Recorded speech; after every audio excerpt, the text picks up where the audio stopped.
అందరికీ నమస్కారం. లక్ష్మీదేవి ఇష్టమైనట్లయితే లైక్ చేయండి, సబ్స్క్రైబ్ చేసుకోండి. మిథున రాశి వారికి 2025 ఉగాది రాశి ఫలితాలు. ప్రేమించినటువంటి వాళ్ళు చాలా చక్కగా ఉంటారు. గతంలో ప్రేమించి విడిపోయినటువంటి వాళ్ళు తిరిగి మళ్ళీ కలుసుకుంటారు.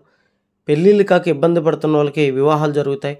సంతానం కోసం ఎంతో కష్టపడుతున్నటువంటి వారికి సంతానం కలిగేటువంటి అవకాశం కనబడుతుంది. ఉద్యోగాలు లేనటువంటి వారికి ఉద్యోగాలు వస్తాయి. అలాగే వ్యాపారంలో మంచి లాభాలు గడిస్తారు. ఏ వ్యాపారంలో అయినా సరే మంచి విజయాన్ని సాధిస్తారు. భార్యాభర్తల సమస్యలు తీరుతాయి. అన్యోన్యంగా ఉంటారు. ఆరోగ్యాలు అనుకూలంగా ఉంటాయి. నూతన వాహనాలు కొంటారు. ఆర్థికంగా బలంగా ఉన్నప్పటికీ స్థలాలు పొలాలు కొనుక్కుంటారు. చక్కగా ఎదుగుతారు. కోర్టు సమస్యల్లోంచి బయటకు వచ్చేస్తారు. గతంలో తీసుకున్న అప్పులన్నీ కట్టేసుకుంటారు. అన్ని విధాలా ఈ రాశివారు చాలా బలంగా ఉంటారు. అలాగే ఎటువంటి జ్యోతిష్య సమస్యలకైనా ఈ గురువుగారి నెంబర్కి ఫోన్ చేయండి. గుప్త నిధుల పరిష్కారానికైనా, స్త్రీ పురుష వశీకరణ, ప్రేమ సమస్యలకైనా ఒక్కసారి ఈ గురువుగారిని సంప్రదించండి.